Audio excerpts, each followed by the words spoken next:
la sede. Tiene la palabra la asambleísta Mónica Alemán.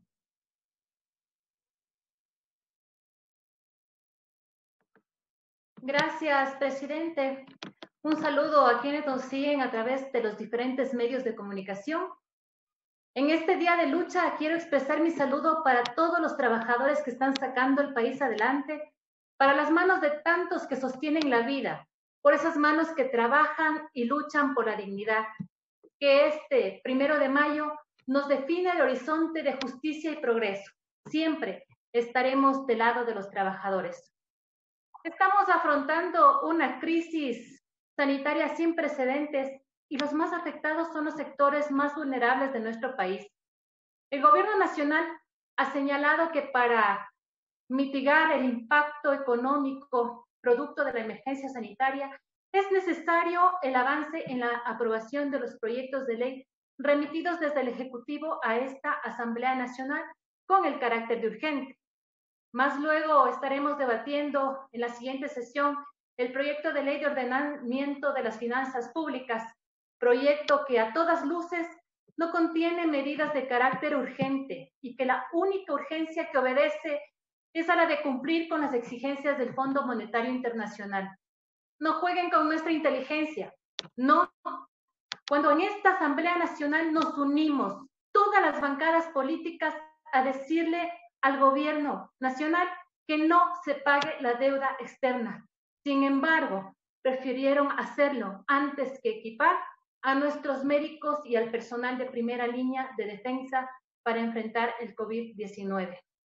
Pagar la deuda externa significó como que un padre abandonara a su hijo en el lecho de su enfermedad. Así nos dejó el gobierno. El proyecto de la denominada Ley de Apoyo Humanitario tiene limitaciones enormes. Ha habido modificaciones a la propuesta original dentro de la comisión. Sin embargo, yo quiero saludar el voto abstentivo de mis compañeros de bancada, miembros de la comisión, porque en el informe se dejó propuestas afuera muy importantes. Nosotros nunca aprobaremos un proyecto de ley que ponga la carga de la crisis por la emergencia en los hombros de la clase media y los más pobres. Esta ley no tiene un carácter humanitario, eso hay que ser claros y muchos lo han dicho. Apoyo humanitario no es velar por las grandes corporaciones sin cuidar los derechos de los trabajadores. No hay un trato igualitario. Se está rompiendo un criterio de generalidad. Es momento donde debemos gravar más al patrimonio, más al capital. Si nos vamos a los datos, en esta ley se espera recaudar alrededor de 1.400 millones de dólares. Sin embargo, 900 de estos provienen de las personas naturales y apenas 500 de las empresas. Ahí se evidencia para quién se está gobernando. Hemos propuesto salidas a esta crisis sin que afecte el bolsillo de la clase media y trabajadora, de los más pobres de nuestro país.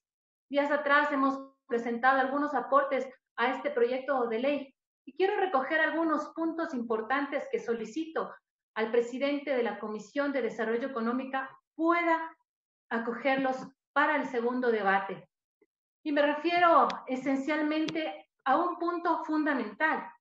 Quiero que se recoja una norma interpretativa al numeral 6 del artículo 169 del Código de Trabajo, porque con profunda preocupación hemos visto desde el inicio de la emergencia sanitaria cómo propietarios de varias empresas con diferentes tipos de negocio han dado por terminada la relación laboral con sus trabajadores, invocando a este artículo 169, numeral 6 del Código de Trabajo, un artículo que será recordado por todos los trabajadores despedidos en la peor crisis de la historia de nuestro país. En ese sentido, nuestra propuesta, señor presidente de la Comisión de Desarrollo Económico, que se incluya en este proyecto de ley de apoyo humanitario una norma interpretativa que señale lo siguiente. Se entenderá que la causal determinación de la relación laboral por caso fortuito o fuerza mayor procede únicamente cuando la imposibilidad de ejecutar la prestación es definitiva. Colegas, esta norma dentro de este proyecto de ley es fundamental. Quienes han sido despedidos en su mayoría, al menos en el sector al que yo correspondo, al que yo me debo y represento, en el cantón Pedro Moncayo y en el cantón Cayambe, han despedido a personas que llevan en las empresas más de 20 años de servicio y también a mujeres en estado de gestación, periodo de lactancia y cuidado del menor. Quizá esta estabilidad les incomoda y por eso han sido despedidos. No demos la espalda a los trabajadores que dieron su vida en estas empresas y que ahora, sin compasión alguna, las desechan como si fueran una basura, como si nunca hubieran sido una parte importante para el desarrollo de las empresas. Y déjenme decirles que los trabajadores son el corazón. Sin ellos no podrían sacar adelante sus negocios. Bien, todos debemos arrimar el hombro.